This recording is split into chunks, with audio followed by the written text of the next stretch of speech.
penyandang disabilitas ikuti simulasi pencoblosan calon kepala daerah sebagai bentuk sosialisasi untuk menyalurkan hak suara pada Pilkada serentak 27 November mendatang.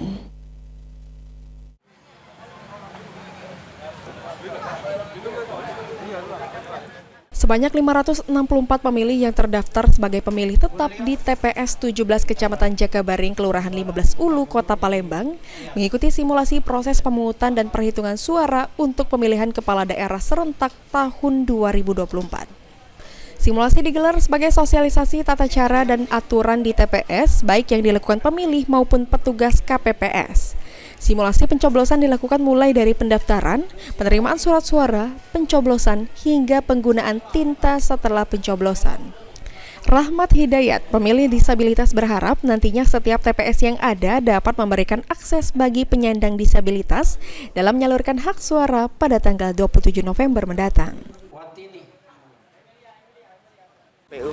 Dengan adanya simulasi dari KPU ini sangat membantu untuk kami sebagai penyandang disabilitas, bagaimana tata cara pemilihannya yang benar dan baik.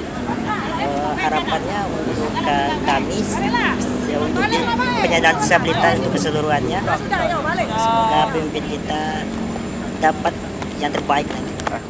Sementara itu, Ketua KPU Sumatera Selatan Andika Pranata Jaya mengatakan, simulasi yang dilakukan untuk mengukur efektivitas dan efisiensi waktu selama pencoblosan yang dilakukan setiap pemilih. Selain itu, simulasi dilakukan untuk mengukur kemampuan penyelenggara di tingkat KPPS. Ini dalam rangka untuk mengukur efektivitas dan efisiensi waktu di TPS. Yang kedua, kami sedang mengukur kecakapan para penyelenggara di tingkat TPS.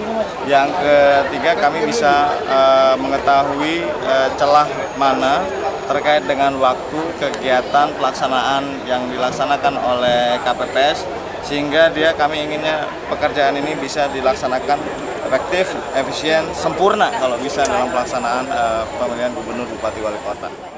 Pada Pilkada serentak tahun 2024 nantinya, seluruh saksi setiap calon kepala daerah akan berada di belakang anggota KPPS menerima pendaftar pemilih.